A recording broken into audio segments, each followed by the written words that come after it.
Hey, you. Welcome back to the channel. And as you can tell from the title, guys, I wanted to talk about this news story that broke. It came from a CNBC host. I believe his name, he goes by the name of Ron Newer. And many of us know him from CNBC's South Africa division. And he does these very interesting cryptocurrency shows. Now, what's been going around circulating quite a bit is this comment he made, or this Twitter post he made, that said that by Friday, Ripple will be the number one cryptocurrency. And so I think many of us didn't know where to take that as sarcasm. It kind of sounded like sarcasm, but then there was this follow-up tweet that said that one of the worst things he said was that Ripple was garbage. That was it was something to that effect. He said that. So many in the cryptocurrency space who have been against Ripple, have been very anti-Ripple, are changing their positions. And if you watch the channel, I've did a few videos on Ripple, and you probably determined that I'm not really one of these diehard people that ever hated Ripple, but I definitely was confused by Ripple's place in crypto, with the narrative that was suggested, as to say that I guess the easiest was to maybe give this analogy. Maybe this might be the proper analogy for this. But let's say that you have two nations that are potentially going to head up in war. Maybe it's an arms race. Maybe they're building up. And let's say that maybe one of those nations are buying energy from another nation, right? And so in that example, it would seem that that wouldn't be the best way to approach things strategically, as one of those nations would be dependent on the other for key things that would be needed at a possible head-to-head collision. And so what was very confusing about it, it would seem that what Ripple has done for the banks, has been strengthening their structure, right? It makes the banks are more efficient and they work better, correct? And I think some were kind of looking at that and quite confused by that, but now we do have to be very specific and careful, as Ripple is the company, XRP is the token. They are not the same thing, but Ripple holds a large amount of the XRP tokens. But even in those distinctions, it doesn't, I think, bring much comfort to people who see an entity so involved in these areas that are seemingly so anti or so oppositional to one another, and so in that way. And so I think that that's what's been very uncomfortable for people in dealing with Ripple XRP. And so one thing about Ripple, the company, is maintained it's been out, as I understand, I think it was like 2011. So it's been out a while, and it's been creating this technology that works obviously very well enough for banks to adopt it and use it. Many of them, hundreds of banks. And so, obviously they're dealing with a quality product that gets the job done. And then the argument goes back to Bitcoin. Well, what is this? It's pretty messy. You can't. It takes you forever to receive a transaction. And you look at this and you're wondering, okay, well, I kind of understand that, because Bitcoin, is this decentralized product, and it doesn't work, like an entity that has a specific structure designed. It's, it's kind of like the Wild Wild West with Bitcoin, and nobody's in control or anything, and nobody's really improving on anything in a way as an entity that would be at the helm of something, pushing it and driving it forward with a team directly. So I think in looking at that, that was always on people's mind and a bit concerning for them. But I think what's probably pushed many people, even many loyalists of Bitcoin, many Bitcoin maximalists, and I was always kind of in the middle, because I think early on I started to discover that we were going to need some type of hybrid system going forward. I had already earlier discovered that there was problems with Bitcoin, potential problems, but I didn't know that they were going to play out to the horror of what we got, to the full exposure of what the problems were. And so I think for a lot of people, they weren't ready for that. And I don't maybe think they were exactly expecting that. But to go directly to that, I think with the Bitcoin Cash fork, it showed a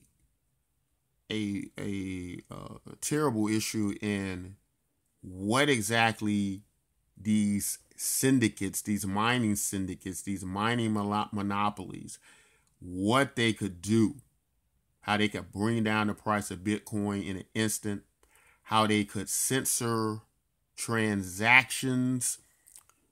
And if we're being for real, if we're, if we're really being honest, it would be very difficult for anyone to say, well, that feels like freedom, or it feels like anything like freedom. I think it would be even maybe a bit disingenuous to say that Bitcoin, it feels totally decentralized, right? And even if that's the concept, and even if that's the idea, obviously it doesn't play out like that. So there's a lot of problems in Bitcoin, and it has people now going, well, hey, they're turning to something else, right? They're turning to, and the only something else that seems to be pushing forward and working properly with a efficient system, with a fast system, with a system that is reliable enough for billions and upon billions of dollars to be transferred by banks who we know wouldn't touch it with a 10-foot pole unless it was right, is Ripple. Someone made a comment that Ripple was this ugly mess of all of the good and bad of cryptocurrency that had been melded together, and because of that, it made the perfect cryptocurrency. It was the worst of it all. It was the best of it all mixed together into this giant ball. And their theory was that's what it was going to take to make a proper cryptocurrency that was going to work and achieve mass adoption like we probably wanted it to. So where am I at with all this? Do I think Ripple's going to be in the #1 spot by Friday or by the week's end? Of course not. I don't think that's going to happen. However, if we look at the $76 billion market cap that's in Bitcoin now, you look at the $17 billion market cap in XRP, nearly $4 billion over Ethereum, and within a scope of less than $60 billion to overtake Bitcoin. They are very marginally scary numbers and concerning numbers, to the point that you have to really prepare yourself for a situation where Bitcoin may be challenged quite a bit. It might be a very less dominant Bitcoin, as we're getting to see right now. Not even sure if this Bitcoin cash war is over yet. There's still a lot of Bitcoin possibly can be dumped, as I understand it. So where do I stand with this? Well, if you've watched the channel, if you've heard me talk about Ripple, I've tried to be very objective about Ripple. I've tried to be, have a point of view that was less emotional and more geared towards, the situation with cryptocurrency and where Ripple fit in. And I've also went as far as to go as I hold Ripple on my portfolio, and I'm buying more Ripple. And I told someone that yesterday, and I mean, it's no secret that I've want a lot of cryptocurrencies to decouple from Bitcoin. I think a coin should be able to stand on its own merit. Never like that. I think that's ridiculous that, cryptocurrencies rise and fall based on another cryptocurrency. I think that's all ridiculous. But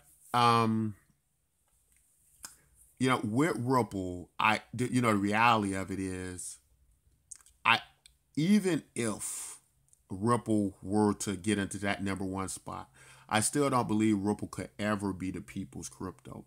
I know there are a lot of Ripple fans, a strong community, which also makes Ripple XRP token, it makes it a strong cryptocurrency in that aspect, because they not only have the money behind it, they not only have the good products behind it, but on top of that, they got a community, a large, very supportive community, something that's needed in a cryptocurrency adoption. They got that behind them, and they're diehard XRP fans, just like as many other Bitcoin fans, right? So you got all that, and so they got that ball again, that those elements in that ball. But what Ripple people have to understand, what XRP token, the biggest believers have to understand about saying things like this is the world currency, this is this and that, is a lot of what brought people into the cryptocurrency space is that creed, that code. No matter what happens, I don't think XRP will never be the people's token. It's going to always be Bitcoin or something like it. Now, I think it's important that we can raise a very valid argument that Bitcoin doesn't function as money properly. It's terrible as money. And so if you go back to a lot of people speak about Satoshi's original vision, Bitcoin does not work good as money. And we know that it does work well as some type of like an idea like gold 2.0, like a store value. It works good as all those things. So my suggestion here, or what I could see happening, is it could become that Ripple could become this kind of like currency for the people, and Bitcoin become the goal of the people, the real backbone of the people. But the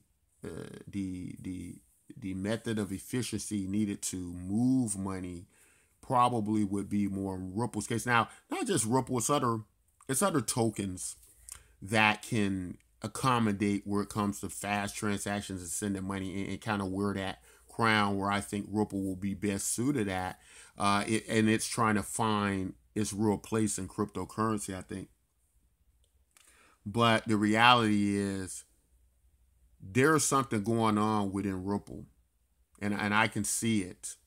There's not going on at other cryptocurrencies, and that's the problem. And no matter how much I try to speak with these other cryptocurrencies and tokens, believe me, I've tried. I've spoken to CEOs. It doesn't matter. Doesn't matter if it's the CEO or the developer.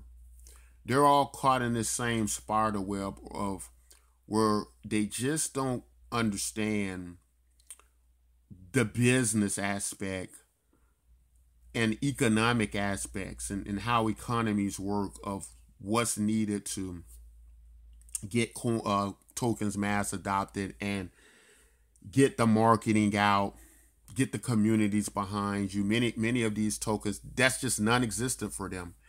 And I don't believe they have the concept or the mindset to grasp it. But Ripple does. That you know, the hated anti-coin does. Ripple has the understanding to go out into the world and combine itself to the world, implement many of its things, approaches into the world. You know, they got the lobbyists in Washington, D.C. You know, this is how they're managing to get connections with people like Bill Clinton, Ben Bernanke, and all these peoples. They got the models going to these swell events, marketing for Ripple. They got all of this stuff and they got all of this money behind it. And then they got this CEO, Brad Garling, Brad Garlinghouse, who's an animal. I've met people like this. I've worked in the investment business, and I can look into that guy's eyes, and that guy is determined. And he has something. And what he has is what other cryptocurrency project owners don't have.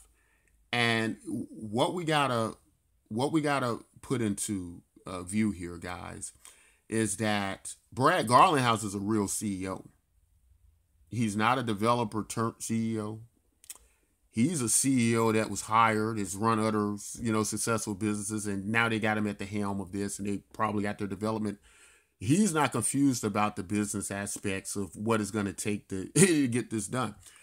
Whereas in what I'm dealing with when I speak with many of these other people in the cryptocurrency space, I hate to say it, guys, but many of them don't have a clue. And when you start to talk to them about this stuff, they immediately go back to technology and development. But then they're, in some cases, building things that people maybe don't need or didn't ask for. And so it's all this confusion going on within this space. And this is why all these weird, unpredictable things happen, like you have in what people term as an anti-crypto in the number 2 spot, just a step away from the number 1 spot. And it can happen. The reality is it can happen. Ripple can overtake Bitcoin. I don't believe it'll happen this week or next month, maybe not even next year. But there are flaws in Bitcoin, guys. I know a lot of us don't like to admit it. We don't like to own up to it. We hope we can go to sleep and it'll go away and the price of Bitcoin will go back up. But the reality of it, guys, is what we've seen, Bitcoin to me doesn't feel decentralized. It feels much like many of these other altcoins. And I know we got the believers, the maximalists, we got all those people. But at the end of the day, what they can't argue about in the situation with Bitcoin is that the fact that syndicates can exist, mining monopolies can exist, that can silence people, that can stop transactions, that can hurt investors' money. These people can put all their money into Bitcoin and they can dump on them. And, I mean significantly dump on them, because, we've went from, several $1,000s worth of Bitcoin. We're already down to $4,000. We don't know how much further we could fall. These are very serious things to consider, guys. Now in a perfect world, for me, what I would like to see is I would like to see coins able to stand on their own merit, decoupled from Bitcoin. That's what I want. And they're all on their own blockchains, doing their own thing. But, as I've discussed in earlier videos, many of these tokens don't have a crypto to fiat pair and they have to move through Bitcoin, right? And unfortunately, because that's the case, I have to say this, it might be best, guys, that these thousands of altcoins, if we shrivel up to maybe 50 or 100 that can stand on their own, that do have the crypto to fiat pairings, we may be better off. So that's what I want to say about that, guys. Let me know what you all think about Ripple, XRP, and what's gonna happen with that. Ripple fans, feel free to weigh in. You are welcome here. You're welcome on the channel. I know a lot of people don't like you all. I hope this video has maybe been some explanation as to why that is. I'm not an emotional person when it comes to, the reality of what works and what doesn't work. I much rather identify the issues and the problems and deal with those.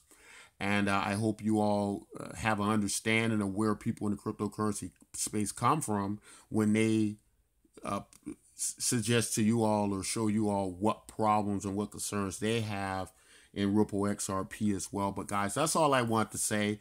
Guys, if you like content like this, don't forget to like and subscribe. And until next time, guys, take care.